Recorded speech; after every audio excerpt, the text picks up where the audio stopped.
Mumble. Hello. Hello. Hello. I don't know. Listen to all these people in here. All the things that you could say. Hello. It doesn't really Hello. matter. It's all of them that are there.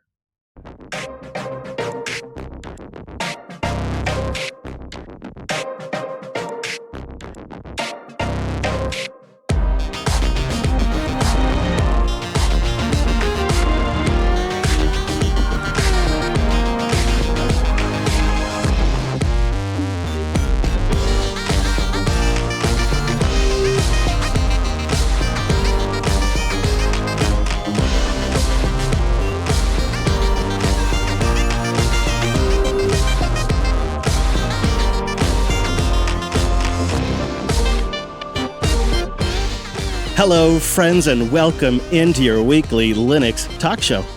My name is Chris. My name is Wes. And my name is Brent. Jeff's here. Hey, say hello, Jeff. Oh, hello. Hello, guys. Very excited to be here for episode 500. Coming up, we have two very special announcements for you today in the show. We'll start with the biggest announcement, the biggest news of this show's life. We'll do that up front, so you don't have to wait for it. Well, mostly up front. So you don't have to wait for it. That's true. I've been gunning to go. We're even recording a little early today because I'm so excited. Then we have a banner of a boost segment. So we're going to do a second announcement after the boosts, and you're not going to want to miss it. Something new's coming. So stick around because we got a whole lot. I mean, some great boosts, incredible support from the audience, some notes you won't want to miss, and two big news items. A lot to celebrate today. Very stoked. So before we get into it, let's give a warm good morning to our friends over at Tailscale. A big 500 good morning. Tailscale.com. Mesh VPN protected by WireGuard. We love it. It'll change your networking game. I have no more inbound ports on my firewall. That's what Tailscale did for me. So go say good morning and try it out for 20 devices for free. That's not a limited time trial. Get it for 20 devices for free at tailscale.com. And if you get a chance, tell them the Unplugged program sent you. And we have a massive, massive virtual lug here. So before we go any further, we got to give a holler to the internet's very best Linux users group. Time appropriate greetings, Mumble Room. Hello, everybody. Hello, friends. Hey there. Broadcasting community. Aloha. Happy Chris. 500. Chris, did you mention, I have to mention the numbers because it's really cool. So we have 21 people in the on-air room, and in total, including quiet listening, we have 35 people in. So that's really cool. That's really cool. It's so great, isn't it? It's so fantastic. Real time, Opus streaming, all free software stack. I think it's a huge thanks to Minimec, too, who's just endlessly there helping support new users who come to Mumble and just helping everybody stay organized and clean audio. So thank you so much. Thank you. I feel honored. Thank you. And of course, the Mumble Room is open every Sunday that we're doing the show, and you're always welcome to participate. We have a couple of items to get into today, and we thought to help celebrate the 500th episode of the show, we'd crack open the last of the LUP 400 beer, which we have been saving for 100 episodes. And we've been waiting to sip on it to see how it's doing. I checked in on it over the months, but I have not had some for a while. Brentley, you have yours? Are you ready over there? Well, I don't have any because I'm allergic, but I'll have that. You can have the next one. I'll have we that have. champagne. All right, good. So it's just you and me then? Indeed. All right. Cheers. Here you go, Wes. Cheers, buddy. I'm really hoping it's not bad. Oh, it's fantastic. That is a fantastic beer still. It's sweeter than I remember. Mm-hmm. And it's definitely a little milder on the carbonation now. Yeah, we could probably stand up that a bit. I'd say, though, the carbonation's no milder than the cider I had last night.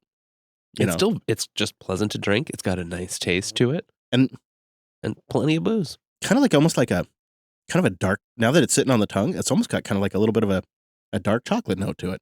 Yeah, like a little roasted flavor too. Yeah, maybe it's more roasted is what I'm getting. It's it's nice. It's pleasant. Well, now I just feel like I'm missing out. You can absolutely have a little sip if you want. I mean, yeah, I would actually. Yeah, all right. You want, Wes is close. You guys can share germs real quick.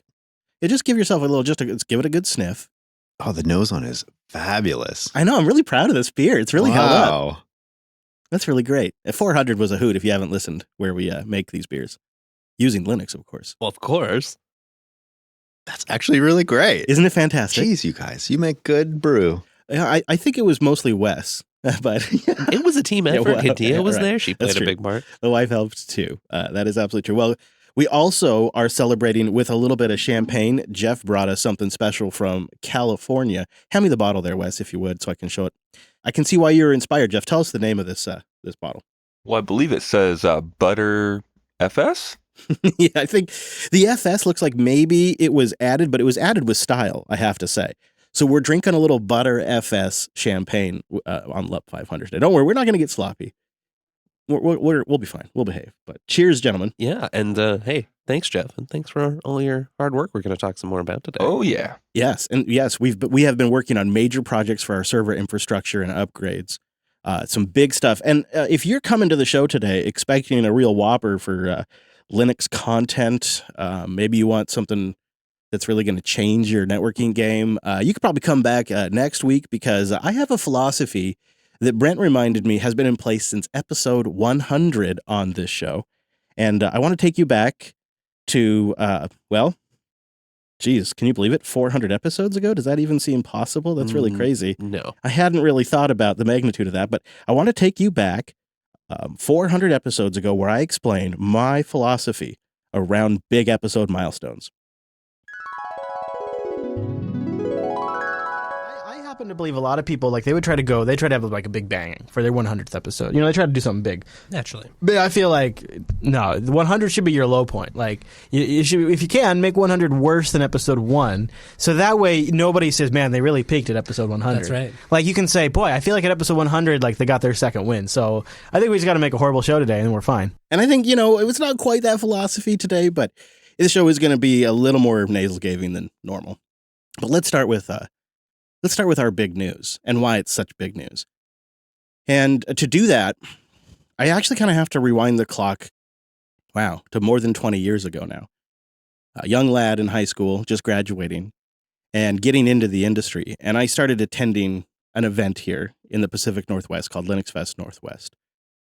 The first couple of times I went with my high school teacher, I think, and then also my girlfriend at the time, Angela, who of course later became wife number one. And I remember she would go with me and help me take notes, because at the time I would attend the talks.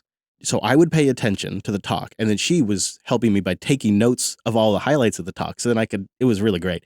And I would use that to really kind of inform like what I was doing at work and stuff. And then through that, I started building a network with people in the community. And it was a really pivotal, I guess I would say, resource in my career and also in the podcast. Later on, as life went on, you know, we started doing meetups there and live shows there and doing all kinds of crazy adventures trying to get things working to use Linux to stream live from a floor and deal with bad Wi-Fi.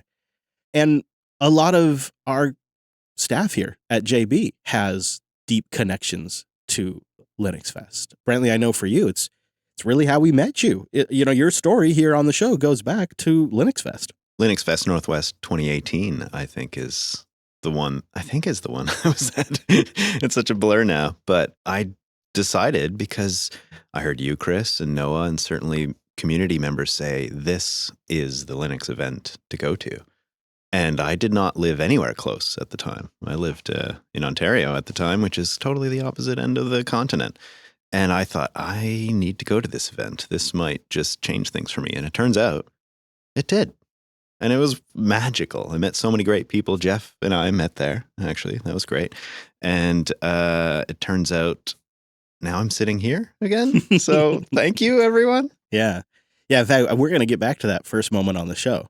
I think that'd be a fun moment to play. But it was made possible because of Linux Fest. Maybe you want to play it now? You want to play it now? I think let's do it. This goes a bit back into the show's history. A connection, I feel like, that was made possible because of Linux Fest. Brent, let's not go any further without addressing the elephant in the room. You're not Wes. I think I sound a little different. He's probably the Seattle version of me. I'm the Northern Ontario version of him. I wasn't going to say it. I wasn't, but that is so true. So I'm really glad you said it because you guys are like, if I ever travel to Ontario, you're my guy, Brent. You're like my guy. And if anybody ever travels to Seattle, like Wes should be their guy. Not me, but Wes. But he's out like driving around the Pacific Northwest right now.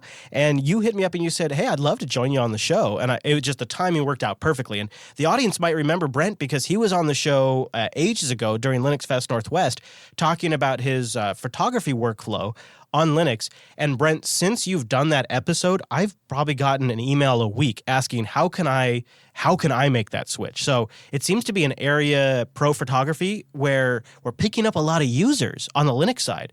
Episode 255. Yeah, the Unplugged program there. That was June 2018, just a couple months after we met, Chris. Yeah. And you, out of nowhere, I think, surprisingly to me anyways, asked me to host with you, which was such a gift to me. And it lasted something like 7 weeks. I don't know, Wes, I don't think you were traveling that long, and we all three co-hosted. But that was a real treat, so thank you for that. I think that was like your... remember your 200 series bender? You know, that's probably what That happens. You got to celebrate, okay? Yeah, I don't know, Jeff, if you have a particular memory from Linux Fest that strikes you. I mean, I have so many. So actually being with Brent at that time when we met, the first time we were both standing in front of the booth, just kind of in awe while you guys were doing what I'm guessing was LAS. Mm-hmm. Jeff was literally the first person I met at Linux Fest Northwest. Yeah, I think so. And then, so Brent was actually smart though and had his phone connected to Mumble with headphones in so he can hear you. And I'm standing there like deaf as a bat, can't hear nothing. That's why it took us. So you were there before we figured out, we need to put out speakers. Right. It's Sorry, a loud Jeff. room. It's a loud room. No, There's it's still great. Yeah. jblive.fm for that. Yeah, it was a lot of fun. And, we did, 1 year we did the Linux Switch Challenge, Noah and I, during Linux Fest. Running around that area. That was a crazy time. That was so much fun. And the thing I think that I really appreciate about it now more than ever, I didn't really grok it at the time. I knew it was community run, but like, what does that mean, right? But this is genuinely a community run event. It's not a corporate run event. There's not like a corporation that's going to make a profit on this. It's run by a lug. And they're volunteering in their evenings after work to organize it. And since COVID, Linux Fest has had to be on pause. And, as things happen, as time goes on, some team members have retired, others have passed on. Leadership changes at the technical college where Linux Fest takes place have changed. It's just life, right? Just things move on. And April is fast approaching. Didn't look like we were going to have a Linux Fest. And I'm grateful because I have some connections with Bear and others that have been there for a long time and, long-time listeners. And so Bear reached out to us here at Jupiter Broadcasting about 7 weeks ago and asked if we'd be interested in helping essentially save Linux Fest from its ultimate demise. We immediately said yes. We had to. I mean, this is a very important fest. I've been to a lot of them, and I think this is absolutely, hands down, one of the best fests in the country. And I think it's also at one of the best venues. It's not a hotel. It's not an event center. It's a technical college. So when you go to a talk, it's in a classroom with a projector and like seats, right? And there is an expo area because they have large rooms to hold large groups of students for booths. And it's a beautiful campus. And then it's held in Bellingham, Washington, which is a beautiful city in the Pacific Northwest with absolutely fantastic restaurants and breweries all throughout. And so it's a pretty special venue. It's a pretty special event. And it's structured in a way that's really special. And to see it die would have been one of the saddest things I have seen in the last few years.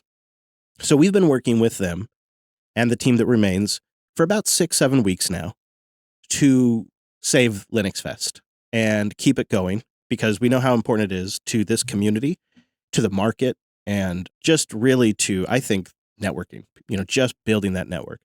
And for 20 years, it's just been one of the best events. And it's crazy to think I've been going for that long. I've been going since I was a child. So I am really thrilled to say that Linux Fest will be back in 2023. It'll run October 20th to the 23rd. It'll be back at the Bellingham Technical College, and it will be online. Everything's getting set up right now because this information is breaking as of today. Your fest is back, and you can find out more details at 2023.linuxfestnorthwest.org. Now, here's my ask. This is a huge job. We will be working heads down on this nonstop until it arrives in the fall. If it doesn't make it this year, I think Linux Fest is done. And I think that would be a very tragic loss for the Linux community. So my ask is, you've got some time to plan. Come hang out with us at Linux Fest in the fall. Come up to the Pacific Northwest. You can hang with the JB crew. You can come watch, I would imagine, LUP recorded live because it's going to be on a Sunday. Let's do it. And it's free. Attendance is free.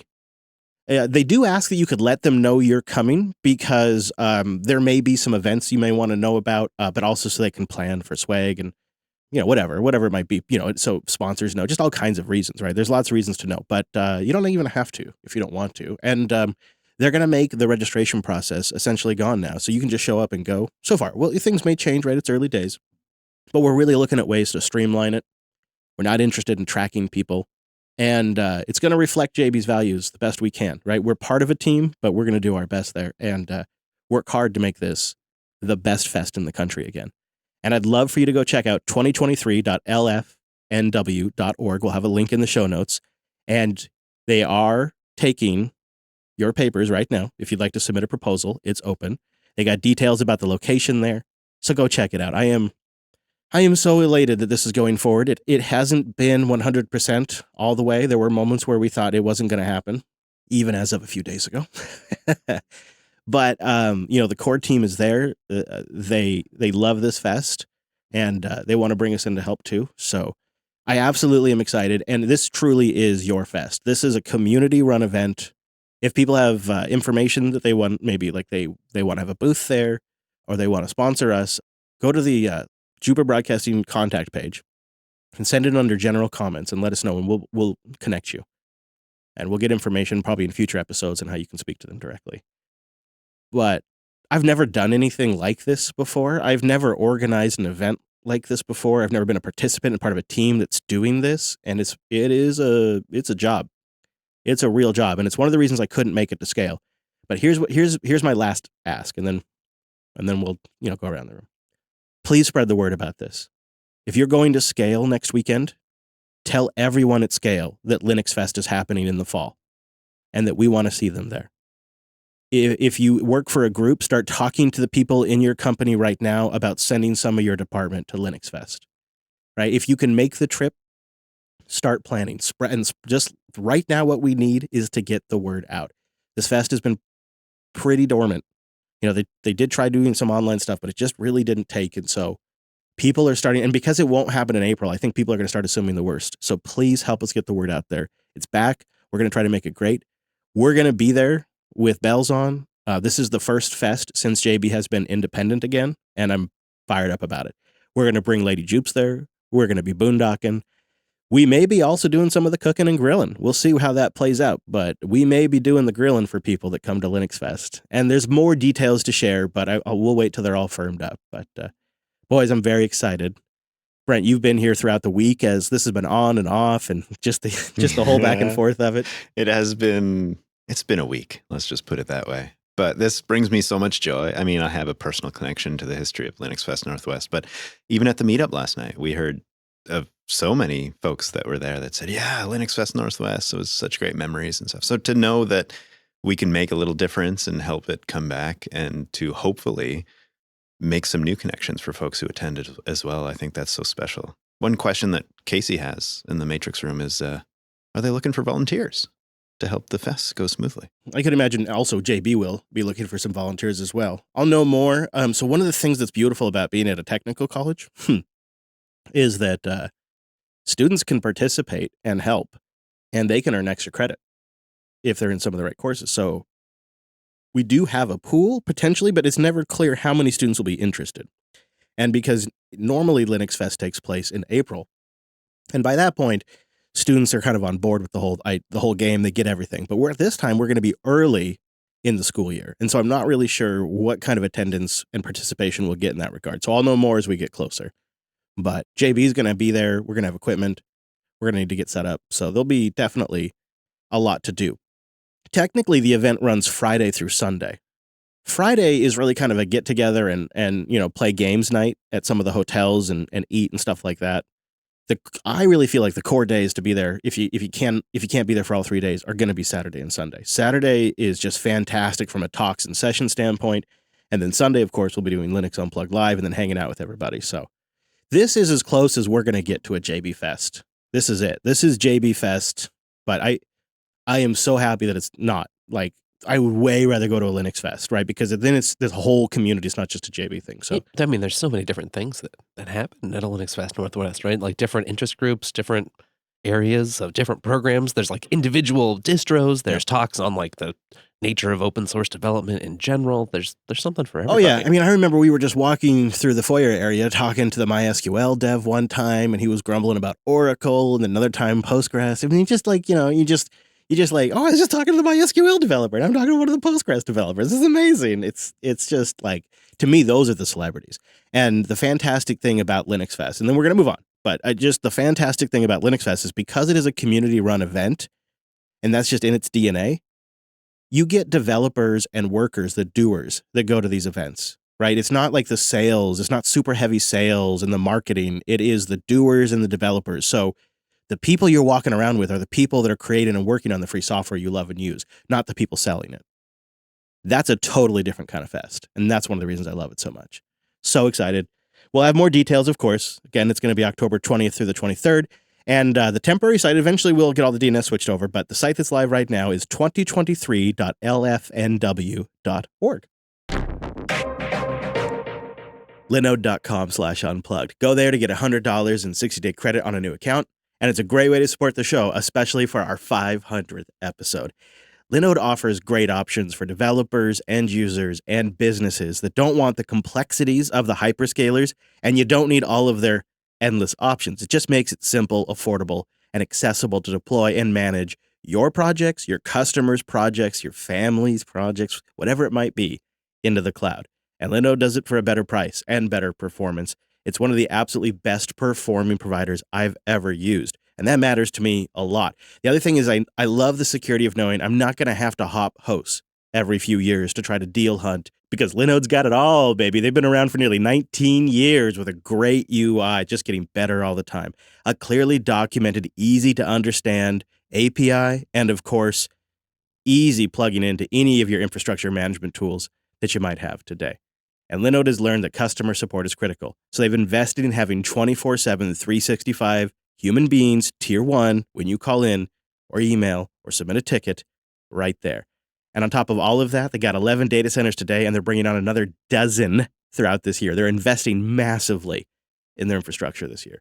And with fantastic tooling, like the cloud firewall, the backup tools, the metrics that you get, and things like S3 compatible object storage, there's something for everyone. So go build something, go learn something, try it for yourself, see why so many listeners love it, and support the show.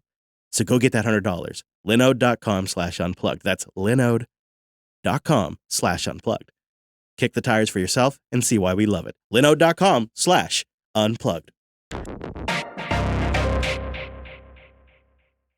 Yesterday afternoon, we were lucky enough to get together at a cute little local brewery with about 30 of our friends to celebrate this 500th episode. And like a busy little Brent does, he was smart enough to snag us a few clips of the night so we wouldn't forget how much fun we were having. That does happen sometimes. And I think we all recognized Phil right away. And he also might have been our furthest traveler to the event. I'm here from Raleigh. I flew out this morning very early. I think, Phil, that makes you the furthest traveled Linux Unplugged Meetup 500 attendee. How do you feel about that? Well, I feel honored and surprised. I thought probably somebody would fly in from Puerto Rico. You never know, right? Yes, we've certainly had that. Thank you, Jose. And can you tell us a little bit about what you do for a living? I have worked at IBM for 30 years. I'm in the public cloud area right now, primarily working around financial services. Nice. So Linux Unplugged might be of interest to you from time to time. Oh, yeah, I listen to Linux Unplugged a lot. Actually, I listen to it a lot when I'm walking. tell me more. Like walking the dog or walking from place to place? Is it like a way that you keep calm? It's kind of a way to try to stay in shape a little bit, but it's also my think time. So it gives me a chance to do some physical moving. Plus, I don't drive into the office except for maybe one day a week, and so I'm not in the car as much. So I have to have another podcast time. That's lovely. And how's this meetup for you?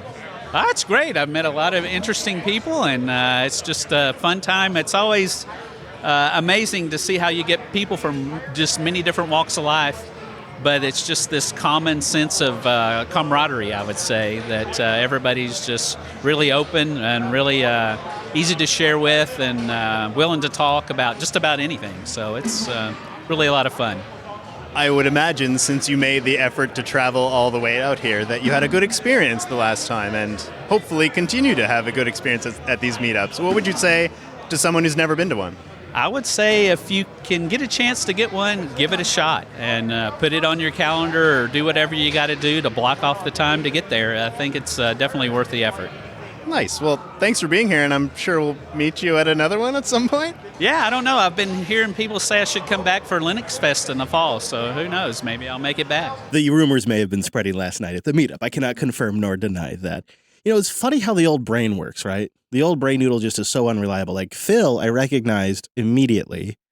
Other listeners, like a listener, Gabe was there, other listeners that I've met before, but it takes me like 3 minutes of talking to them before it clicks.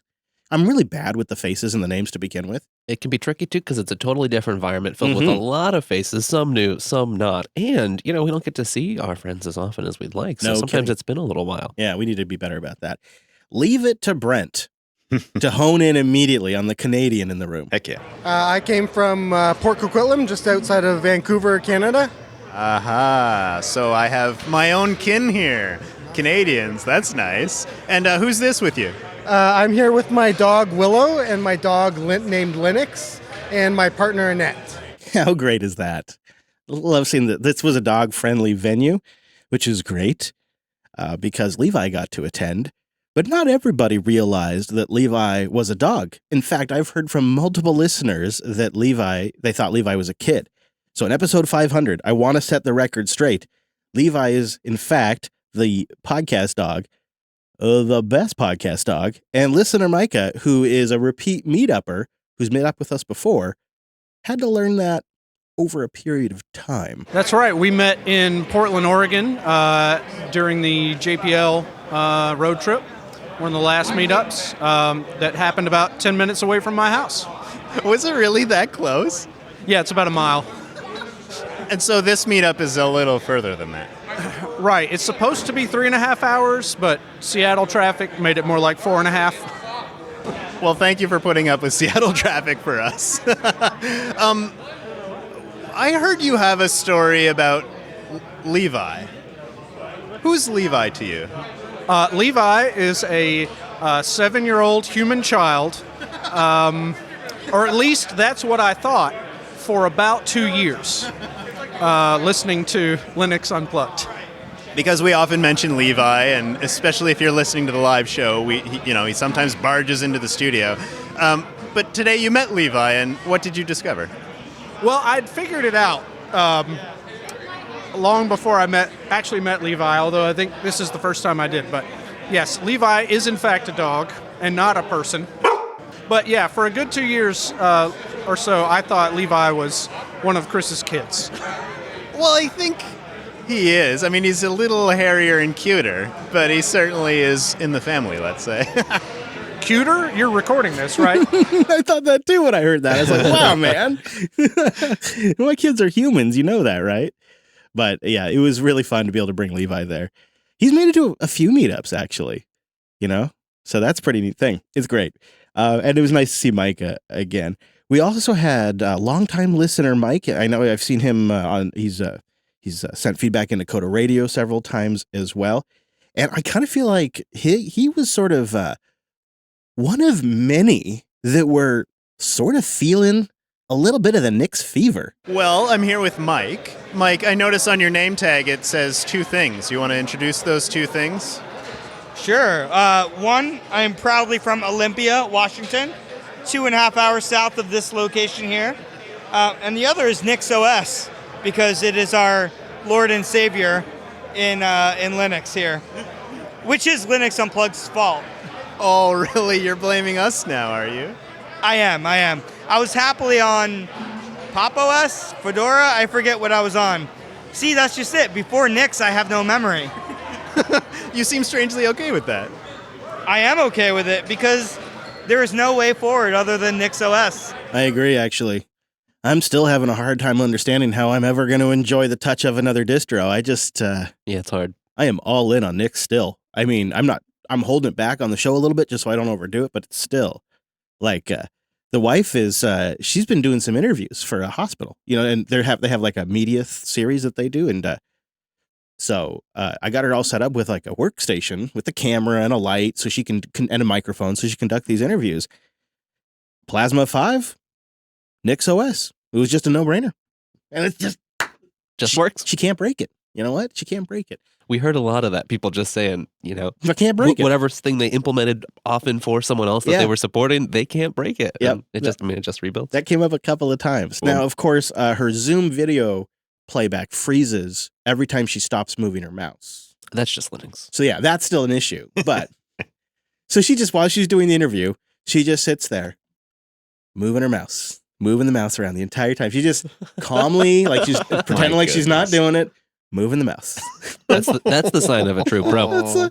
You know what? And I think I might have put her on Wayland, and maybe I should walk that back. Maybe X11 would be okay for the wife. I don't know. Yeah. I think it was Luke and Elizabeth. I'm not sure. I actually didn't catch their names, but I loved hearing from them because they were newbies to the area, so they're kind of just building out their community, and so it was really great to have a chance to chat with them. We just drove from Knoxville, Tennessee, back in December. It was really exciting. We took about a month. We spent about 2 weeks of that month in Colorado, between Denver and Colorado Springs, and then we made our way here. Sweet. And now you're in the area. You're locals. That's right. We're in Anacortes, and we got the blown tire fixed, so our van drove us here tonight, so that's good. Tell me a little bit about your connection with Linux Unplugged. Yeah, I've been listening to a little over a year, and I just heard a meetup in Mount Vernon. That's close, I think. I still don't know the area, but close enough, so yeah, came on down. Sweet. And thank you both for being here. How's the meetup been so far? It's been so fun. Got to meet a lot of people and really enjoyed hearing people's stories. And even though I don't know anything about Linux, I'm excited to meet the people around that do. Sweet. And how about you? How's the meetup been? Yeah, it's super fun to talk to people that like the same things and are interested in the same kind of nerdery. Well, great. Thank you so much for being here. It was really nice to also see a few folks that were still learning, right? That was pretty great. That's something I've noticed as well about our meetups is often, people will bring listeners will bring their partners who don't really listen to the episodes, but it's always a good time. I saw a bunch of people hanging out who weren't necessarily listeners, but had an amazing time and just enjoyed being amongst a group of friends. So I would say if you're planning to join one of our meetups, bring your partner. We'll have a good time too. It's a great experience. And the thing that I cut it out because I kind of cut some of these down, but there was a theme through all of them is I came here and I could just talk to everybody. And even for folks, that's not their normal social experience. That's not their baseline. There is something you could talk about because you're both listening to the same show. Yeah. There's you have a common dictionary to reference, and you probably recognize things that you're hearing in conversations you might walk up to, so you can kind of just slip right in. So even if you're not like a social pro, you can still make it work, which is pretty great. We were looking back at the records. Thank you everybody who made it to the meetup last night. That was a lot of fun. We were looking back at the records. Wes, you joined the show in episode 100. Indeed. It was Matt and I until then, and then he kind of transitioned out, and you came in during a meetup. Speaking of meetups. They're something special. And then, Brentley, you joined us, really, as you were saying earlier, as a temporary host in episode 255 by our math, which is pretty wild, and then kind of, snuck your way in, and it's been fantastic. I've weaseled my way in, and you just can't get rid of me. That's right. Well, while the shows have been going on this week, and we've been just chugging right along as we do, you and Jeff have been deep in Adventureland. You've been, I mean, I can't even describe the amount of work that gets done. Adventureland. That's one word for it. I attribute a lot of it to Jeff. Why me? I feel like you are a man that has a special kind of incessant need to get things done. And here's what you tell me if I'm wrong, but here's what I think. Here's what I have modeled in my head. Because you had to come all the way up from Sacramento area. You know, you've driven through winter. You may potentially have to drive back through a hellish landscape, which we will not see probably for another 3 or 4 years in the Pacific Northwest and the West Coast in general. And I got to imagine the logic is, I'll be damned if I'm going to drive my ass all the way up to that studio and not get everything done. Because I don't want to get home and feel bad that we didn't get enough done and make the whole thing not worth it. That's that's actually exactly it. The problem is you keep adding to the list. Well, I'm not the one ripping doorknobs off. You know, 2 doorknobs this morning have been ripped off doors this morning. These guys, Brent's got the moose energy and Jeff's got the jungle energy, and the 2 just ripping doorknobs off. You know, they're going to repair a lot of things, break a lot of other things. The studio will just be in a different state, maybe not necessarily improved. The studio is a challenging place to get projects done, as you guys have intimately learned this week. And at different points, both of you have ended up in the attic, and we have a little clip, a moment back in time. What day was this, boys? Was this 2 days ago, 3 days ago? You're running power and Ethernet? It feels like maybe 2 days ago, but honestly, this week's just a blur. I know, all the days have blurred together because we've done so many projects. We've gotten so much done. It has been the true definition of a sprint, no doubt about it. I am super grateful for that. And this is Brent and Jeff up in the attic, upstairs, running power so that way we can properly get the servers out of the garage once and for all. Well, we are up in the attic. Oh, hi, Jeff. Hey, Brent, what are we doing up in this wretched place? What are we doing? We're pulling new electrical wire for the servers because we relocated them, but we need a different power circuit with extra power. So we're pulling some from one place and leading it to the new servers. Fantastic. And it looks like we already ran our Ethernet, which we did, and that was a blast. So yeah, here we go. Let's get this done and get out of this horrible area. Thanks, Brent. Yeah. You know, you guys discovered, much to my chagrin, that when we moved back, I've owned this property for a long time, since I was a young boy, since, you know, the early days of Linux Fest. When I moved back in to turn it into the studio many years ago now, like 2014 or whatever it was, I had a whole refurbishing of the power done because I wanted more isolation of devices. I wanted to not be tripping circuits when I'm running a bunch of computers and just got a whole bunch of stuff done. And Brent, you were telling me that when you went up into the attic and you were looking at the edge outside wall of the house, well, you discovered something rather unpleasant. Which thing are you referring to as a pause? Because I discovered many, many things. And I did discover, well, we have different standards. The insulation is what I was thinking. Yeah, I did discover that the folks, Chris, who you kindly hired to run New Ethernet. Who I'm sure were doing just a fantastic job for me, right? Yeah. And I think were they also the same folks that ran New Power for you? I want to say it was a different company, but I honestly can't remember. It was a long time ago. Whoever it was decided, to move all of that lovely insulation that Jeff and I were swimming through to run these cables and never really bothered to move it back in place. And so you had these valleys of sections in your attic that had zero insulation because the cables were just run there. And it turns out that's not so great, Chris. Yeah, so they basically were removing the insulation to run the cables, and then they just didn't put it back, it sounds like, which is, well, it's kind of outrageous because that means I've been essentially heating the outside for years when I didn't need to be. Or, it was especially bad over your office, which I can, let's just say I can empathize with them, though I still think they should have worked a little harder. But I had to squeeze myself through a tiny little gap to get over your office to fix what they decided not to put any effort into. Yeah. It was something. But after multiple attempts and a lot of work, you guys got dedicated power and Ethernet run for the servers. And now we have a pretty good spot, right? I mean, how do you feel about it, Jeff? You think we got a good dialed in spot for the servers? It's better than the garage. As long as it stays quiet for you, yeah, I think it'd be great. Yeah.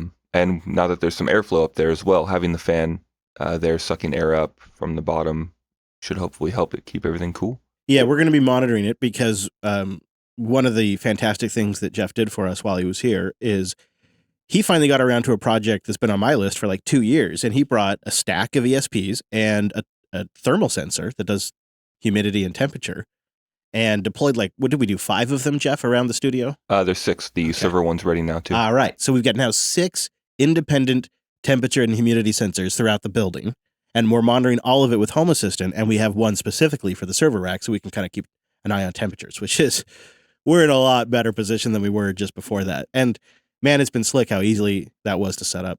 And Jeff, did you put any cottonwood sensors up there? No. I think maybe the new location might be a little better in that regard. I sure hope so. Yeah, this is just so nice to see because I'm just having flashbacks to last summer as you're like just panicking about the server in the garage. I know. We'll have better monitoring. We have more control. It's in a much safer location. I feel much better about leaving the studio now too, because one of the things that we can do now is we have it in a spot where I have commonly every year put a little portable air conditioner anyways to just kind of cool the upstairs office. So until this point, the upstairs has really just kind of been a living area, plus my work office. Yeah. And this is like one of the first things we've done that has like made it into like, oh yeah, this is actually a production building where having a server rack there. But I have a portable air conditioner that I've been setting up there for years, and it can vent out a window that we have there. And it's not like the best, but you have some climate control. Yeah. It'll help. It's better than the garage, no doubt about it. And the networking is solid, and we're going to have potentially listener Kyle's going to hook us up with a super nice switch that we can put in that rack. And I'm going to eventually get it with some battery power. And then I'm going to move the node over as well, which had some downtime. Sorry. And then, there's, when you're working with power, things happen. It's fine. We won't worry about it. But yeah, and inevitably, I think it's going to be, a great setup, even if we just left it where it is now, even just run those couple servers there. But I think we'll get it even more dialed in. I'm very excited about it and really appreciative of all the hard work. It's just been incredible. And one of the great things, here we are at 500. It's just been amazing to knock that work out. So thank you guys. I know I wouldn't want to be up there. I don't even think I could fit up there. So I really appreciate it. Bitwarden.com/Linux. Go right now to get started with a free trial for yourself or for a business. I love Bitwarden, and you will too. It's the easiest way for businesses or individuals to store and share and sync your sensitive data. That could be passwords, that could be special keys, could be payment information. And I believe you'll have a little bit of peace of mind knowing whatever that sensitive data might be, the Bitwarden vaults are end-to-end encrypted with zero knowledge encryption. No metadata leakage, nothing weird like that. If you've been using a different password manager and you realize, oh boy, I got to switch, if the story just keeps getting worse, go to bitwarden.com/migrate. They make it so easy. If I would have known, guys, if I would have known. And Bitwarden, it's open source, trusted by millions of individuals in the community, in our community as well. It's what Wes and I use to manage our passwords, our 2-factor codes, and other sensitive things like, recovery keys. And Bitwarden makes mobile life simple so you can use a unique username, email address, and password for every site, service, and app you use. They have, of course, great desktop apps. But I think what I really appreciate is they don't punish you for using advanced security on mobile. In fact, they are really the butter that makes it smooth, my friend. It is so nice. They even have advanced features like live account switching, which I think is brilliant for home and work, or home and maybe that open source project that you're working with. And I just think that making those types of things more accessible means that more and more users can take advantage of this type of security. This has got to be like the low-hanging fruit, guys. This is like the low-hanging fruit of internet security. So if you're not using Bitwarden, bitwarden.com/Linux, or if you know somebody or maybe your workplace that isn't using Bitwarden, man, I hate to think what they might be doing. Send them to bitwarden.com/Linux. That's right. Bitwarden.com/Linux. New stuff coming out all the time, making Bitwarden even more secure with features like login with device, improved security. It's just it's like getting more compelling and better as the days go on. How often do you get to say that? So go make a little security improvement for yourself, for friends, for your workplace, or for family. And support the show. bitwarden.com/Linux. That's bitwarden.com/Linux. Well, we got some fantastic support from the audience this week to celebrate episode 500. And to say we blew the charts up is a understatement. The charts are still trying to figure out just how hard we rocked things this week. We are number one by a mile on the Fountain FM charts. Extremely humbling. Thank you, everyone. Very humbling. And they're still refreshing the numbers and crunching them, but we are number one by a mile this week. So that is, that's a thrill. That really was a thrill for us because what we have here in the studios, we have the speaker on and the screen on. And so every time a boost comes in, even when it's midnight and Jeff's trying to sleep, pew, we get that pew. It's so great. Did it wake you up at all, Jeff? Pew. Nope.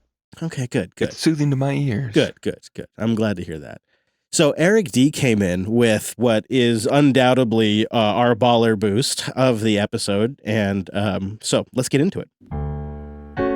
And now it is time for Le Boost. Eric D boosts in with 1,009,529 sats. He writes, congratulations on the big milestone. I started listening when self-hosted began back in 2019, and then I found the rest of Jupiter Broadcasting from there. Unplugged has inspired me to try so many things in the world of Linux, and I've learned a lot along the way. Thank you for fantastic content week after week. Here's something for Jupiter Broadcasting Steak Fund and the next 500 episodes.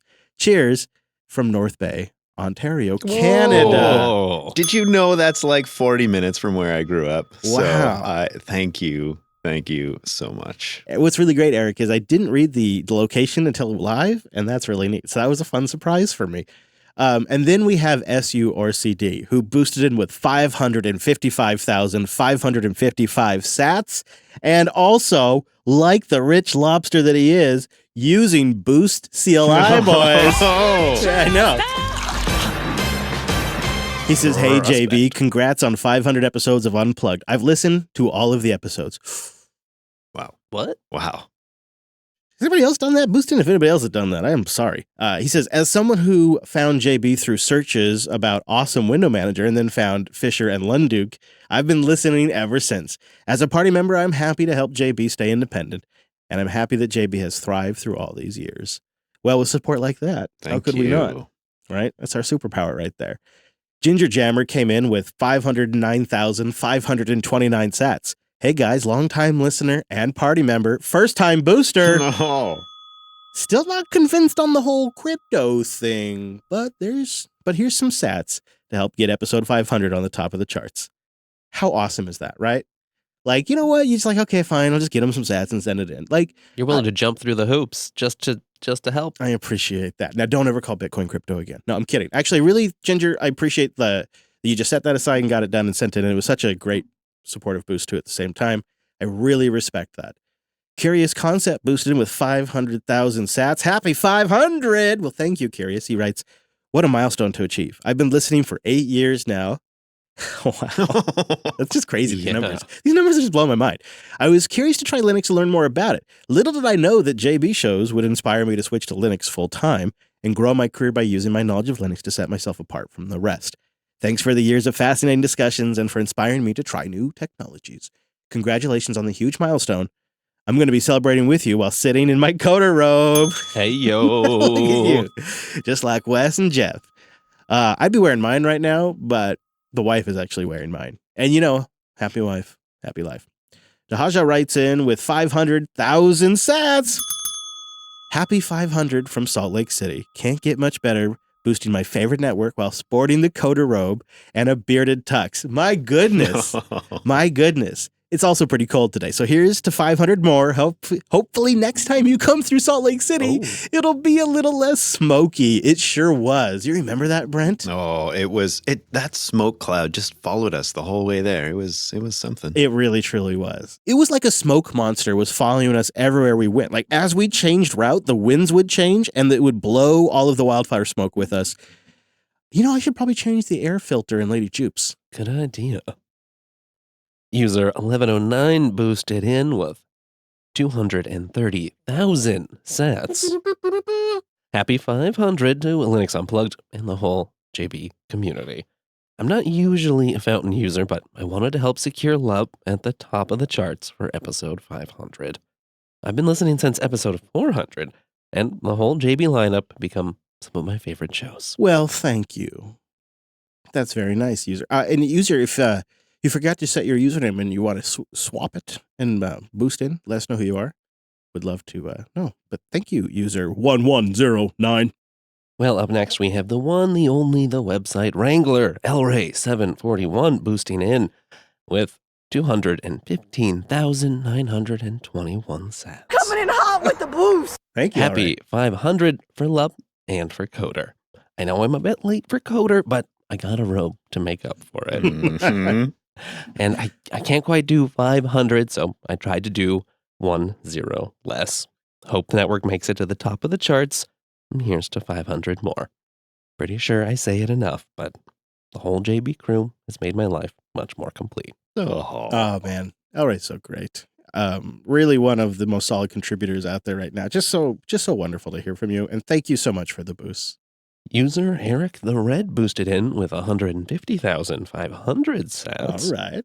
Thank you so much for the show. I've been listening to the network since episode 29. Oof. That's back in 2007. Oh. And I've built a career using Linux. Les and Lup have taught me so much over the years. Keep up the great work. Thank you, sir. Wow, man. Thank you indeed. 2007 feels like a long time now. It is. We got a boost in from Raving Grob, 110,118 sats. All right. I've been listening for a couple of weeks now. Love your stuff and wanted to show my support from Vancouver, Washington. Hey. Nice. Can't make the meetup though. I've had a question for a long time. I tried Linux back in 2012, couldn't stick with it because of gaming, and returned in 2021 and haven't looked back. Why has it taken Wayland so long to get properly supported? And do you think it will ever fully replace X11 1-to-1? Oh my goodness. What a question. You know, wouldn't it be interesting to have a book written on why Wayland has taken so long? Neil, do you have an answer? Do you have an answer on how to describe the process of developing Wayland and why it's taken as long as it has? Because what, it's been over 11, 12 years? It started in 2008. No. Okay. So how would you describe it? Like, what would be like the elevator reason for why Wayland has taken so long to get adopted? When you fundamentally redesign everything and don't control the entire stack at the same time, the whole process of actually pulling this off is very, very slow and very painful. Right. If Apple wants to implement a new Windows system, they just tell everybody, okay, starting tomorrow, you're working on this. That's not how it works in the free software community. And so it's driven by each individual project's incentives. However, I'd take this over the dictatorship of maybe Apple or Microsoft, right? I mean, it seems like as long as you take the long view, is a decade really a big deal for a free operating system that could be around conceivably for a very, very, very long time? Yeah, I mean, we are getting there, and X continues to work. I mean, it doesn't do everything perfectly, right? Maybe it doesn't keep up in ways or lacks security we'd like. But if X wasn't working for you, it didn't stop working for you. Yeah. Awesome. Matt boosted in with 102,169 sats. The digits after the first one is my zip. And on the topic of evangelizing, I'm curious if there's a correlation between Linux users and personality types. I find I'm the same way, and whether it's Bitcoin, Linux, Android, or my niche political views, I often find myself on the outside of the general consensus, harassing everyone in my life about why such and such thing is sick as hell and they need to switch to it right away. I mean, I think that's part of being an early adopter sometimes. You get fired up. You get all fired up and get passionate. Am I right, Wes? Is that like outside of Boston? Hey, did you look it up? I think that's just outside of Boston, which is awesome. I never knew that, awesome, Matt. So there you go. Boston. All right. I love the zip code boost. Thanks for doxing yourself. No, I really do like to know, though. It does seem to be a postal code in Massachusetts. Yeah, that is impressive, Mr. Fisher. Well, no, it's not that impressive. We visited there, so it's not that impressive. That's probably like one of the few I would actually know. I think you should just take the... No, I won't. I refuse. Rotten Mood also boasted in with 100,500 sats. Ayo. Congrats on 500, y'all. Also, could we get a DS9 boost by chance? Oh, yeah. Could we? Let's Please? do it. Okay. All right. So I want to submit this as my idea, or at least my submission. I'm willing to accept challenges for the Deep Space Nine boost sound. I wanted it to be short and tight, but instantly identifiable. All right. So tell me what you think. Little anticlimactic? A little bit. You wanted Cisco, didn't you? I was expecting a voice of some All kind. right, okay. I'll admit that. Well, you know, I'm not against it. This is just No, I it's just a understand. different approach that I'm getting used to. I know. I just short and tight. Can I hear? Yeah. Okay. I do have a runner-up as suggested by Brent. Would you like to hear it? Of course. Tell me if you think this is more appropriate for a Deep Space Nine boost. I don't know if it is, but you tell me. Diagnostic complete. Sensors are functioning normally. It's not bad. Yeah, I mean, if you know Deep Space Nine, you know that's the Deep Space Nine background noise. But yeah, I don't know. Now, I think one idea might be listeners should send in their own suggestions on a Deep Space Nine boost, maybe via a boost. Yeah, and we'll go through them and Send me a see link. what we can make stick. Okay, send me a link because I went through. I thought maybe the intro, but like there wasn't a moment that was just perfect. And I went to the episode where Cisco is. Where he's Benny or whatever his name is, and he's it's real. And I also went and got it's a fake, and this just didn't feel right. What do you think, Jeff? Jeff has like the boost soundbite instincts. Well, I made a general boost jingles page on the GitHub. Oh, great! Right? Did you see? I now have Jeff plugging the GitHub for me. There you go. Yeah. You're welcome. One of my minions now. So you could put it up there and then link me to it, and that'd be great because I would love a Deep Space Nine boost. I'm all on board with the idea, but it's got to be right. Boosting in with 100,500 sats is DFJ225. Happy episode 500. I hope this good enough. I hope this is a good enough, like a GNU enough, that caught me by surprise. I hope this is good enough to help you get up the charts. Is he trying to? Anyways, I wish we could make Brent talk like this all the time. That is very appreciated, and we smashed the charts, everybody. Bitcoin Lizard comes in with 100,000 sats. I have fond memories of loading up my MP3 player via USB. My favorite podcast was Linux Action Show, but sometimes I'd listen to this weird Castablast. Okay, he didn't say weird. Castablast in Computer Action Show. My life changed a lot since those days, but it's comforting to know that I can still tune into JB every week. Congrats on 500. Yeah, I think our lives have all changed a lot in those years. Bitcoin Lizard, and it's great. I don't know if I connected you were such a long timer.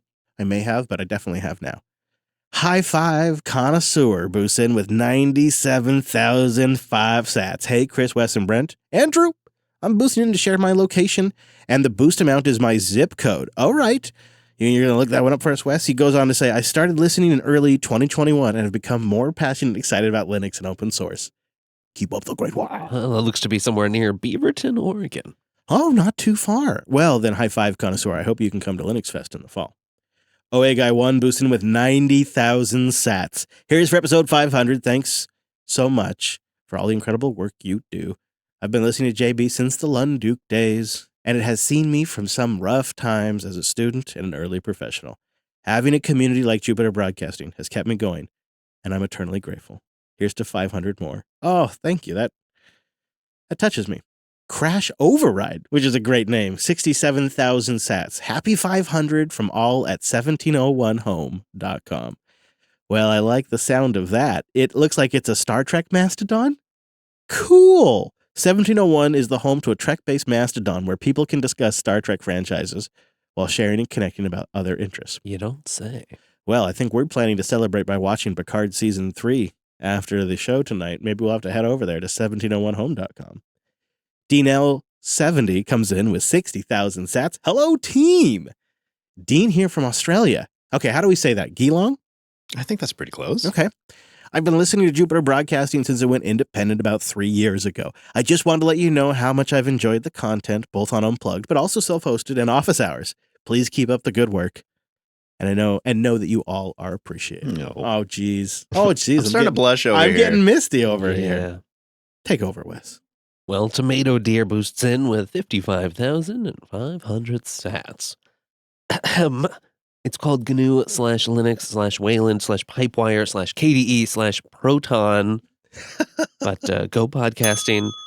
Tomato Deer also notes that they're a self-hosting fanatic nerdy doctor Yes. in 19122, which appears to be Philadelphia, Pennsylvania. Awesome. Hello, Philadelphia. User 602S, you want to take that one? Yeah, user 602 boosting in with 50,000 sats. Congratulations on 500 episodes. From a longtime listener of your productions, I started listening sometime before you did the computer action show. Yeah. In all those years, I've rarely missed an episode of Linux Action Show or Linux Unplugged. I think that says it all. With my busy schedule and all other podcasts to choose from, Linux Unplugged is the podcast that I just can't miss. Huge congrats to the team. Best regards and thanks for the inspiration. Jess, listening from Denmark. Jess, thank you. You know, we work hard to try to make it the first podcast you choose when it's in the list. It's nice to hear we've hit that note for you. Anonymous comes in with 50,000 sats and just simply says, Happy 500.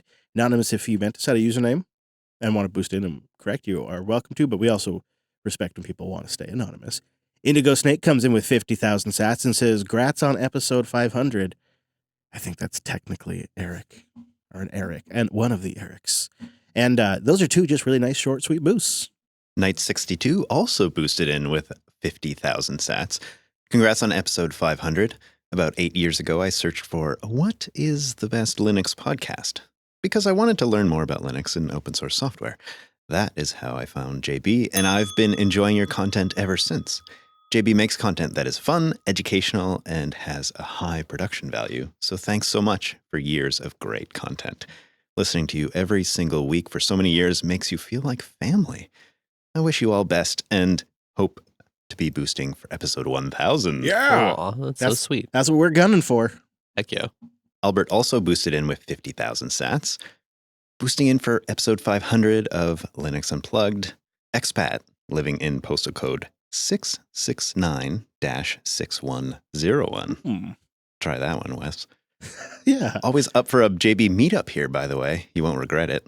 Longtime listener, first-time booster, been listening since the early days of the Linux Action Show. Here's to another 500 episodes. Looks like that might be in Japan. Tokyo. Yeah? That's great. I want to go to Tokyo. That sounds so fun. Maybe one day we can meet up in person. Mouse Down Mike boosts in with 50,000 sats. Wait a minute. Is there? That is in, I think that comma's in the wrong spot, actually.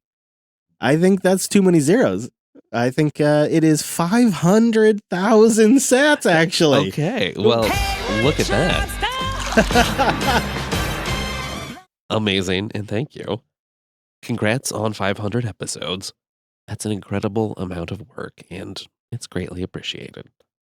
Looking forward to getting the gang in the air again sometime, but not too distant Oh, future. Mike! Oh, Mike! By the way, Mike, for Linux Fest Northwest, Bellingham has an airport you could fly right into, and we could run over and pick you up. No problem at all. To some listeners, this is Cessna Mike, as we call him. Yeah, this is great. I've been wondering how you're doing. That's great to hear from you. Thank you for boosting in.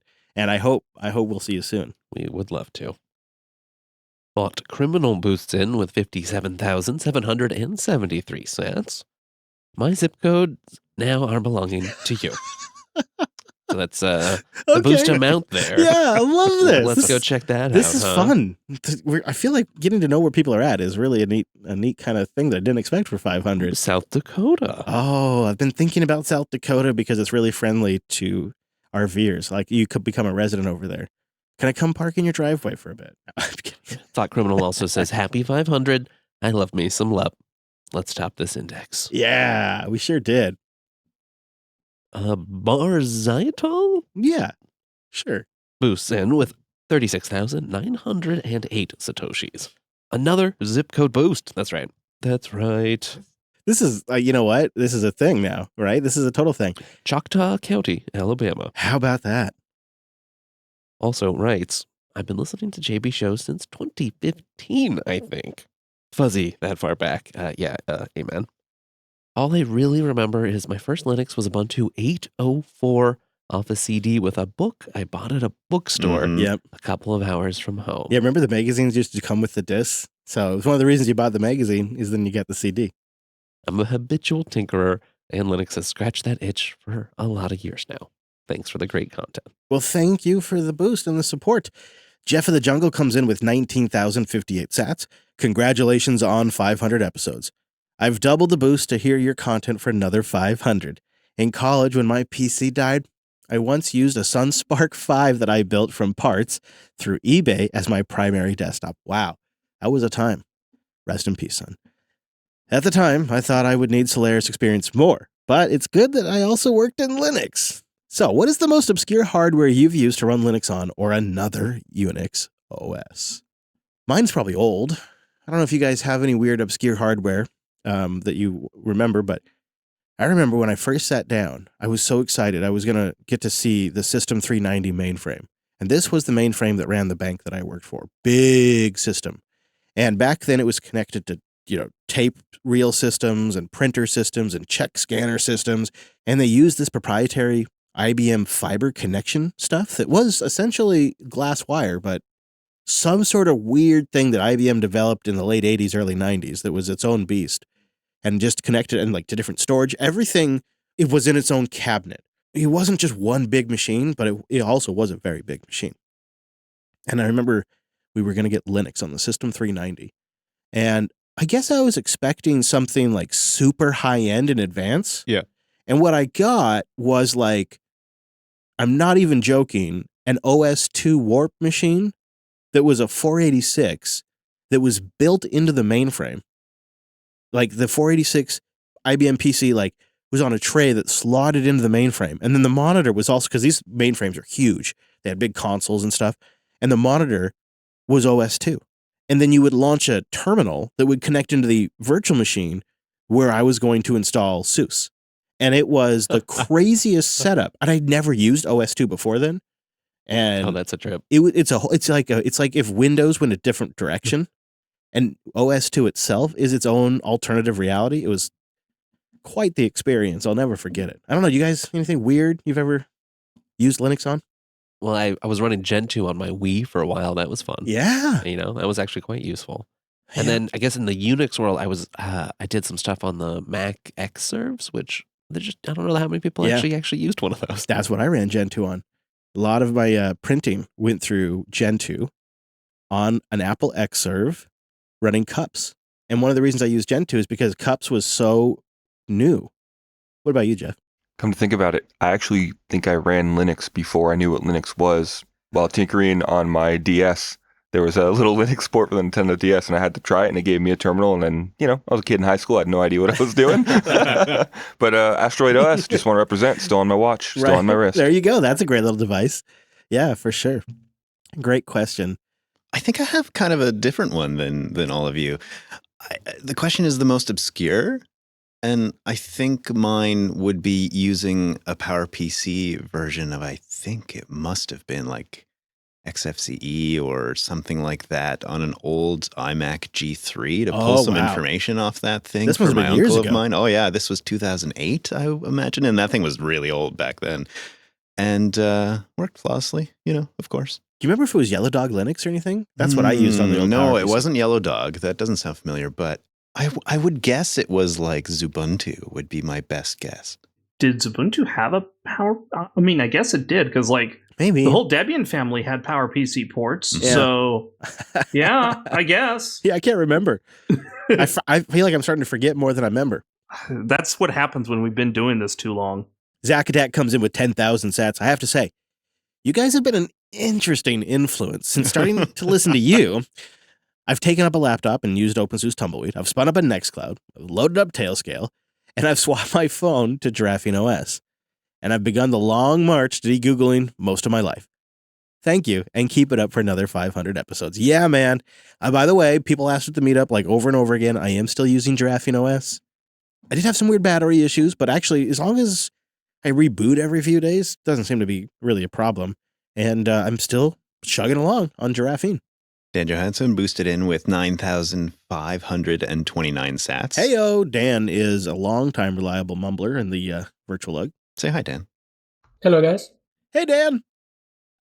You said congratulations on reaching 500 episodes. I remember driving to work 8 or 9 years ago, listening to the beginning episodes of this very show. I hope you get to 500 more.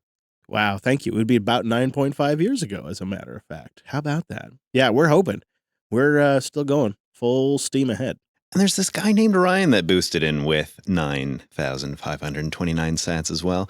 Congrats on 500. I've been a listener since late 2009. I'm writing to you from a place you once described on BCDP as third world country, Albuquerque, New Mexico.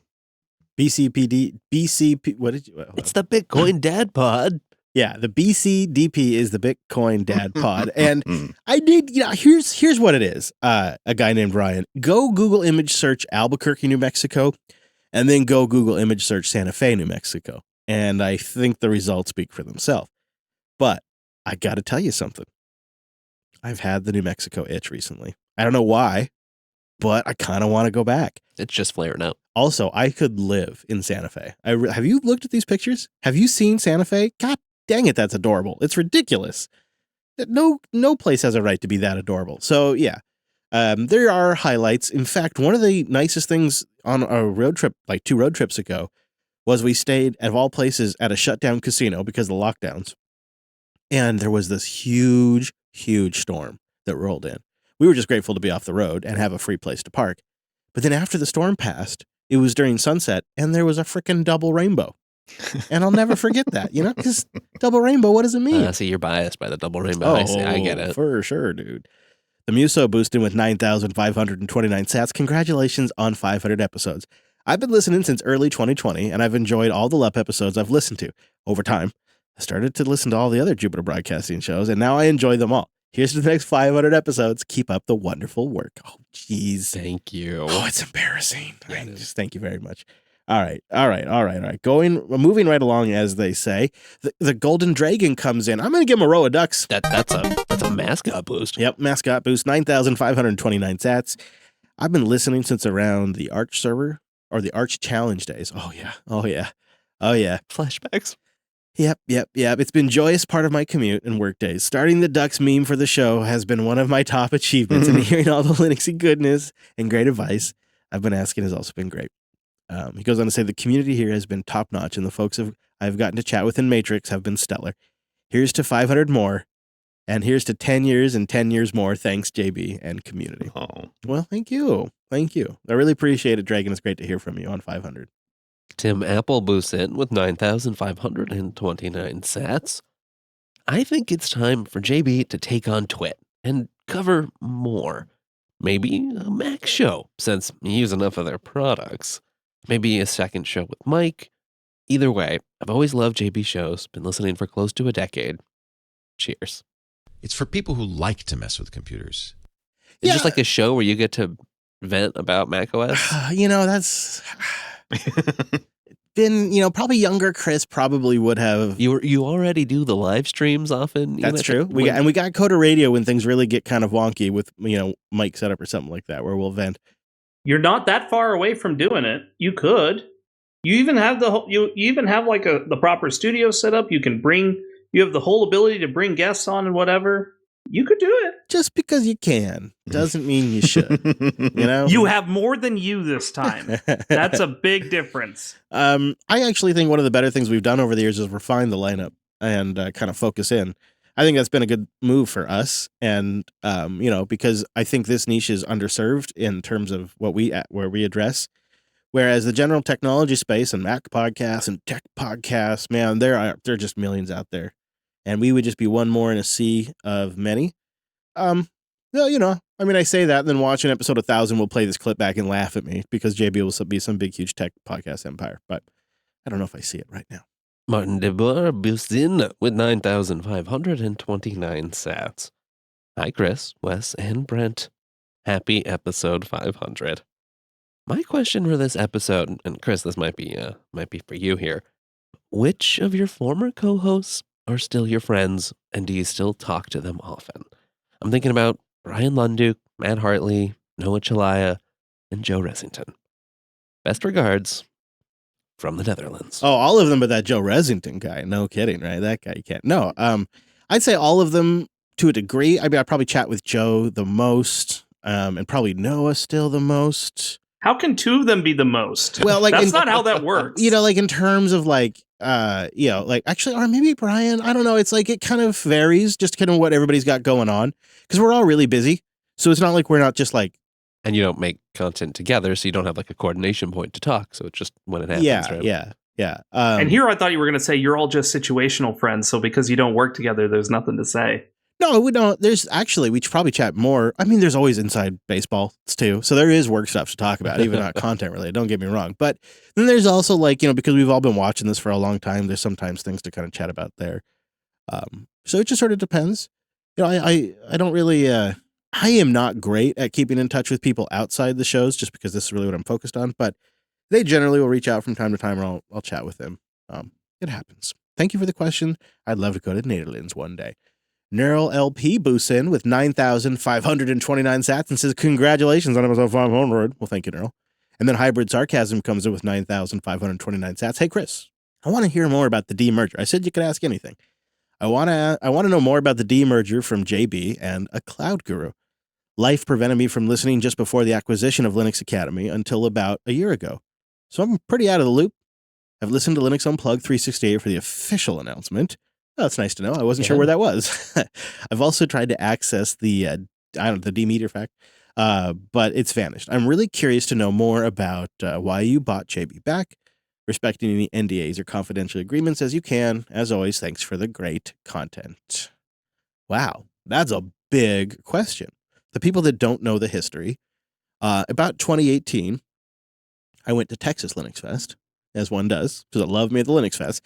I love Texas Linux Fest, too. I think it's also one of the greats. I bumped into Anthony at Linux Academy, and we just started talking, and we basically first started talking about, like, ways to take the sponsorship further, because they'd been a sponsor for, like, at least 2 years at that point. Right. So we're like, well, let's talk about this. Maybe we do, like, a show, something like that.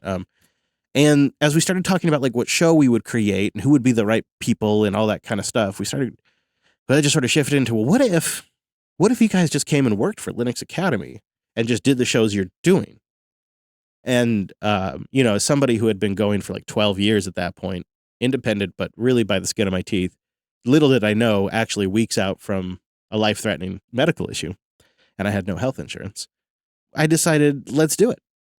And the really great thing is that to ensure that I remained to have editorial control, I was made a vice president, which is a small team back then. And so I was put on the leadership committee and got full control over my department. They created a new department inside the company. And that worked out great. And I took the RV down to Linux Academy for, I don't know, it might have been 3-4 months. Parked Lady Jupes in the Linux Academy parking lot and just worked there as we got the deal figured out. Also, one of those visits, I came down with an exploded appendix, which I ignored for a month after it ruptured and it began to rot my right hip and leg. And so then once my leg became paralyzed and I couldn't get out of bed, then I finally went into the hospital. But I was working that deal until that moment. And then I ended up in the hospital and kind of set things sideways for a while. And then we finally were able to announce it. And I was like, what? I don't know. Was it 2019? I can't remember what year. I think that was 2018. Yeah, I think 2018. No, that was 2018. But I'm trying to remember when we found out about the acquisition of Cloud Guru. I think that might have been the end of 2019. Yeah, I think it was December 2019, because I bought a domain like a few days before I found out. And so I look at the registration of that domain and I'm like, oh yeah, that's when we found out about the announcement. And then we were restructured, into like a sub-department. And, honestly, for the most part, it was still pretty great. We had a good team. We had a really well-oiled production at that standpoint. And so it was just like with all mergers and acquisitions, there's just changes that you make slowly over time. And as we integrated more, I kind of came to the realization that podcasting is a full contact sport that requires your absolute focus if you want to do it well. And when the podcast is not the product the company makes, but it's one of many, and perhaps not even the product that pays the bills, it doesn't get the focus of the business because it isn't how the business survives. It's not a complaint. It is how business works. And I had the realization that, in order for these podcasts to get absolute focus and for the bottom line to make or break on the success of the podcast, which is what the only thing that'll make these podcasts good enough to be successful like we need them, it has to be the only thing the business cares about. The business has to live and die on the product of the podcast and not on maybe the training material or another thing. And when I had that realization, I knew at that moment the only way to get there would be to make JB independent again. And so at that point, I begun a lengthy process to get the company back. And, a cloud guru had full ownership of all of the IP. And so I'm very grateful that they were willing to negotiate with me and come to a reasonable price and a reasonable agreement that made it possible for us to take back as much as we could. I mean, we really brought everything back except for Linux Headlines. That remained with the Cloud Guru, which is no longer running. But, the process was interesting. I've never had to, I've had to hire a lawyer here and there every now and then. I've never had to hire a team of lawyers. Let me tell you, that was a bill we were paying on for a while. And it was a process, but when we were done, it's been totally worth it. It is lean and mean again, but I think in some ways I kind of thrive in that environment. And we're still figuring a few things out even 3 years later, but I wouldn't trade it for the world. It's how I want to remain forever now. It was also, for me, a hugely educational experience because it had been about a decade since I had worked in the business world. So to go back to the business world and kind of get a refresher on a VC-funded company, multiple VC-funded companies, and how that changes the business and incentivizes the business and how that whole process works and how business culture works now in the modern era. The dynamics of a larger organization with different departments and priorities. Mm-hmm. It was really educational for me. And that's been able to inform commentary for things like Coda Radio for quite a while. So, that's the gist of it. It was a long process to get it back. It was very expensive, but it is worth it. And I plan to do it till I die. So let's, as long as you guys keep the support and listening up, we'll keep making the content. OP1984 comes in with 9,529 sats. In honor of episode 500, let me say, it's been a long road. Oh, no. Oh, no, I know where this is going. Get me from there. Wes. All right. In honor of the episode 500, Opie, this is for you. He says, I'll read the whole thing. He says, it's been a long road getting from here to there. It's been a long road. Or getting from there to here? I don't know. I can't stand the song. It's just not a good Star Trek intro. It's been a long time. No. This doesn't scream Star Trek to you. Yeah, something about this doesn't feel like Star Trek, but for you, I'll attempt. Bug-Eyed Stormtrooper comes in with 8,091 sats. Congratulations on 500. I've been listening since 2018. Here's my first boost. Hey! This is all the sats I've earned on Fountain, and thanks for introducing me to podcasting 2.0. I hope this will help enable the next 500 episodes. P.S. I'm near Eureka River, Alberta, Canada. Hey. Oh, man, beautiful. And the Coda robe is great. I bet. Snuggle in. Mouse Down Mike boosted in again. What? This is Cessna Mike. Hello. 4, 3, 2, 1 sats. My first boost is a countdown to the big event. Pew, pew, pew. If that works, I did it without tying in my bank info. Hey, nice. Cash App loaded with actual cash to buy Bitcoin, and that was transferred to Albi and boosted on Podverse. Finger crossed. Mike, I think you got the setup. Nicely Slick. done. KYC stands for Know Your Customer, which is U.S. banking regulations, which make the whole signing up to buy the sats initially a bit of a pain in the butt. CB also boosted in with 4, 3, 2, 1 sats. Happy 500. Well, thank you, CB. Appreciate the boost. TYR with 3,000 sats boosted in. Happy 500 episodes. I've gotten a lot out of listening to Linux Unplugged and had inspired me to create this. I wanted my first Python and GitHub project to be ready for episode 500. The code works, just not as polished as I would have liked. The project is a headless PeerTube seeder that can run in a Docker container. Just put the channel's API URL in Docker Compose as an environment variable. Any help from the community would be great. And please send in your recommendations. They are appreciated as I am a noob.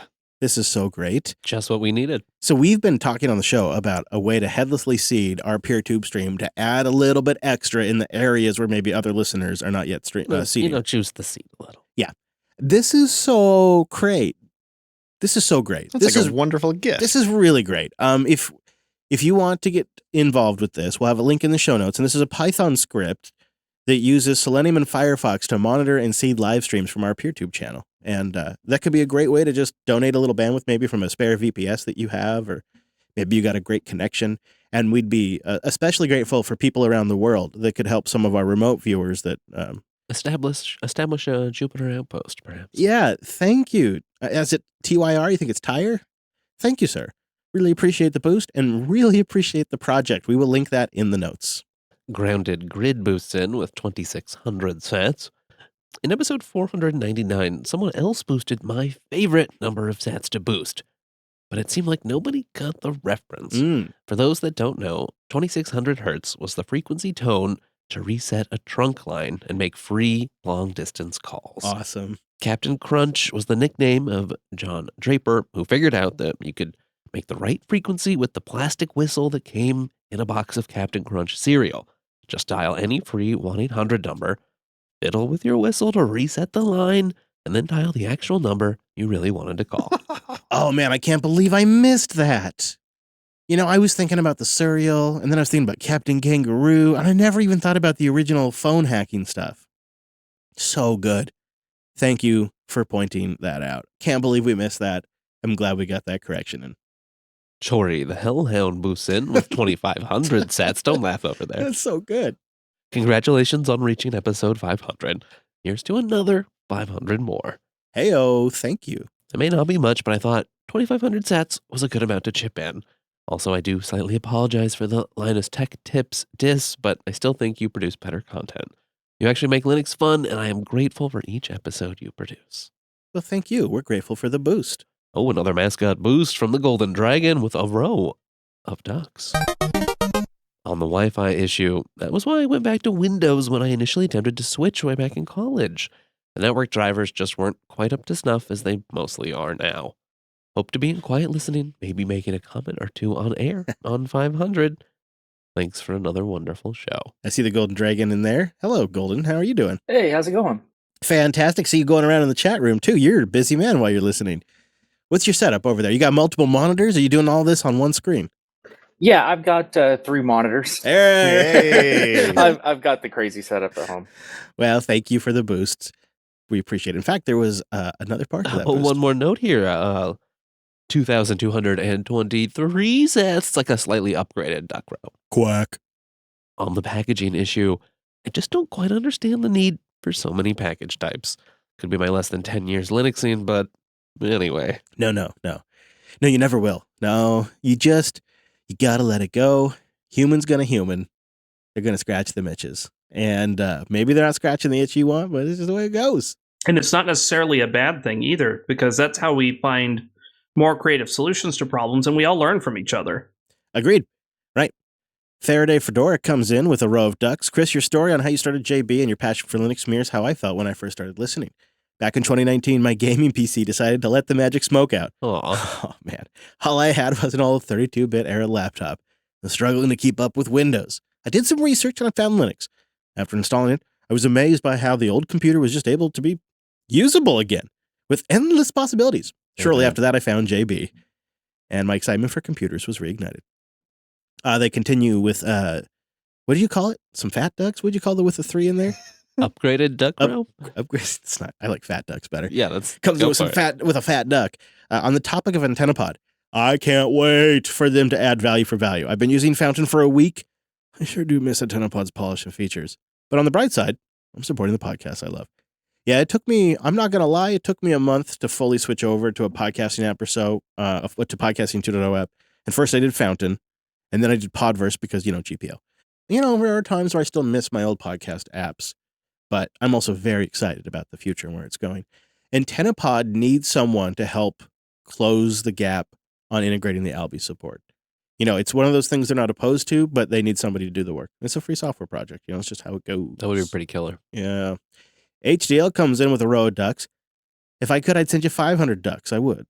Happy 500 episode. Oh, we could have like ducks that live at the studio. Wouldn't that be Studio something? ducks? Yeah. I kind of want chickens, although I know it's a horrible idea. I still kind of want chickens. We got some live boosts while we're doing the show, too. Trom boosted in and said happy 500, again for the second time. We got also another boost from him, which is great, saying the same thing. I just wanted to say it twice. Deleted came in, said I don't get to listen live often, but for this episode I made a point. But sadly, the tech gods have frowned upon me. The live stream only lasted about 15 seconds. See, Deleted needs somebody in his area. See? Oh, yeah. Get that Jupiter.tube support. But he wanted to boost in anyways. You know, Deleted, we have jblive.fm. So if you're ever having bandwidth issues and you want to tune in live, jblive.fm is a great way to kind of do that. Mm-hmm. Logic boosted in saying congrats on episode 500. And Leet Tux boosted in saying happy 500. Been listening for over a year. Flak FM boosted in with 54,000 sats. Congratulations on episode 500 from Poland. I've been listening nonstop for a few years now. It's amazing to be part of such a great community.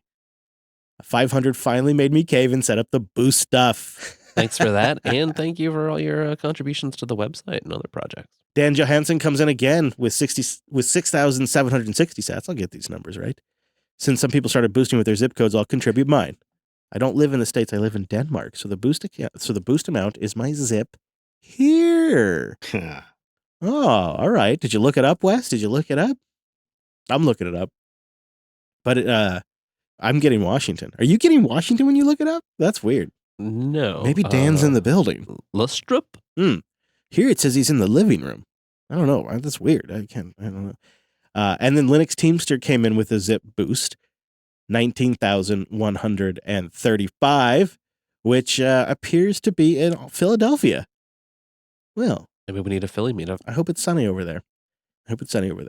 Thank you, everybody who supported. If I missed your boost, that was a human error, most likely, just because it kind of got away from me. Please let me know, and I'll try to do a make good. And if you'd like to support the show for 500, I think one of the easiest ways these days is go to getalby.com. You grab that really great open source project with a good team behind it. You top it off with some sats, either directly or using something like the Cash App. And then you can boost from the podcast index, or you can use Podverse. And I believe if Intendipod ever gets it together and does support value for value, it'll also be using Alby is the plan. So it's kind of nice because then it's shared between all those different places. And I like it. I really think it's good software. So getalby.com for that. And then you can boost from the podcast index or try out the future. Go get a new podcast app and upgrade to a Podcasting 2.0 app because I think they're pretty slick. Thank you, everybody who boosted in. We really appreciate it. So we were ready for the announcement, the second announcement? I think it's time. Kept everybody waiting long enough. This is something we're trying. I mean, this is a little bit more in the beta phase, but, at episode 500, it seemed like the perfect opportunity to announce a new program, perhaps in our effort to take on Twit. And I want to play a clip for you today. And I'd like to get your feedback, assuming it goes well. Hello, and welcome to the first episode of Windows Unplugged, the show where we talk all things Windows. I'm Chris Fisher, and I'm joined by my co-hosts Wes Payne and Brent Gervais. Hello. Hello, Chris. I'm excited for the new show. Hey, guys. Glad to be here. Yeah, you heard that right. We've gone to the dark side, and we're using Windows now. We've got a lot of interesting topics to cover, but before we get started, let's say hello to our longtime friend of the show and host of Coder Radio, Michael Dominic. Misa back and Misa friends now with Darth Windows. Well, that wasn't my best Jar Jar. It sounded a bit robotic and fake, but alas, he has gone to the dark side, as have we all. Yes, we have. In fact, I've put Windows on all the machines here in the studio, including the OBS system. Wait, what? Oh, hey, Neil. Why on earth did you guys do that? I don't know. Figured it was time for a change. Kind of got tired of Linux and the whole open source scene. Do you have any thoughts on Windows, Neil? Oh, yes, I do. We tried switching to Windows over here a few years ago, and it was a complete disaster. We're talking entire departments offline for days at a time. Oh, no. That doesn't sound good. No way. What happened? Wow. Okay, hold on to those thoughts, and I'll bring you into the show after we get started. Okay, Wes and Brentley and Mike, are you guys ready to go? I'm going to get the commercial streams going. All right, let's do a quick 4 count. 1, 2, 3, 4. 4. Nicely done. Oh, hang on a sec. This isn't looking good. I think OBS might be frozen. I'm withholding any negative comments about Windows I may or may not have bouncing around in my head. Have you tried Control-Alt-Delete? I might have to give it the old Falcon strike. Well, I don't know if that'll be enough. You might have to break out the big guns and go for the Phoenix strike. Oh no, the OBS system just blue screened on me. That's not good. No, it's not. Well, we can't really start the show without the OBS machine. Wes? Did we just lose Wes? I can't hear him, and his stream is frozen. Just got a text from him. He says his system just blue screened and isn't booting. I have to say, I've used Windows extensively in the past and haven't seen things go this sideways so fast. Wait, no. I didn't ask you to reboot for update. I think we just lost Michael, too. Yeah, this is getting ridiculous now. I don't think we can start the show. Guys, I think we lost everyone. No, I'm still here, but I'm not using Windows. How is it that I'm the only one with no issues? I think this is a first. Well, there you have it, everyone. The first and only ever Windows Unplugged episode from Jupiter Broadcasting. Happy 500. See you next week on Linux. Amazing. Oh, man. Brent, before we give our reactions, tell us who sent that in, would you? Yeah, Chris Blasco sent this in. He's been sending us in these little teasers of what AI can do for us and shares a little bit about how he did it this time. He says, before I get too much credit for combing through hours of audio and transcribing it all, this time I used 11 Labs AI. The results I got with just a couple minutes of audio for each speaker and absolutely zero transcribing needed. Each word was generated from some text, and all the intonations and emotional expressions were inferred by the AI. I simply ran the text-to-speech multiple times with different words and punctuations to get the results I really wanted. That's really great. We got such a hoot out of that. And in the show notes, we have a link for a very impressive demo of that software.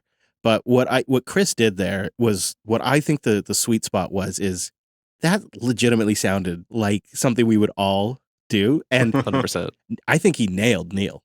What the? I just, oh my gosh. Yeah. It actually, I'm scared now. That was a pretty good audio deepfake. I know. And Minimec was pretty close too, right? Yeah, even down to the garbled microphone output. I think we found our backup crew. Yeah. Well, I wonder, by episode 1000, could you just launch the Windows Unplugged podcast and it's just run by those? We just basically have to script it. Chris, just we'll teach review us how. the scripts. I am curious of one thing though. What was the samples he used to deepfake Chris's voice? Because it sounds a lot like from back in the 10 years ago when you had the crappy mic that didn't capture the lows super well. Before I had the kids. He did actually, he told us a little bit about that, right, Brent? Yes, he did. Did he? Did you not grab that? No, I didn't. Let me go grab it quickly. Sorry, I just did it to, I just did to him what I gave him a hard time for doing to me. You're just getting me back for previous. Well, he wrote in and he explained that he used old samples that he'd generated the first time he started sending something in, and he kind of improved his style, but by saving time, I imagine, by just using the old samples for me. That explains a lot because those sounded like clips from before you actually had a proper studio, and that your voice was just not as well captured. I found it to be reassuring that the AI couldn't quite get me. Oh no, that's a great thing.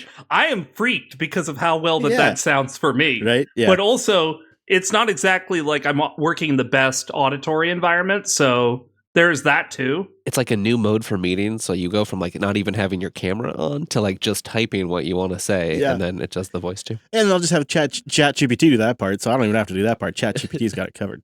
I noticed there was one clip of Wes in there that it sounded like he was on the bridge of the Enterprise or something. Yeah. Or maybe that's just downtown Seattle traffic. I'm not sure. That can sometimes be accurate. Just depends on the show. That is true. A lot of fun. But I think we still have a few bugs to work out, so we're going to hit pause on launching that show. We'll wait a little bit. I think we're going to probably call that off.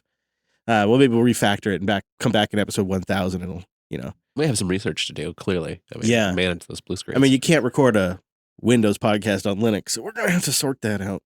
You know what I mean? This has been a lot of fun, everybody. It's been great to celebrate 500 episodes with you. I don't know if we'll make a big stink about 10. We might mention the 10-year mark. We generally forget.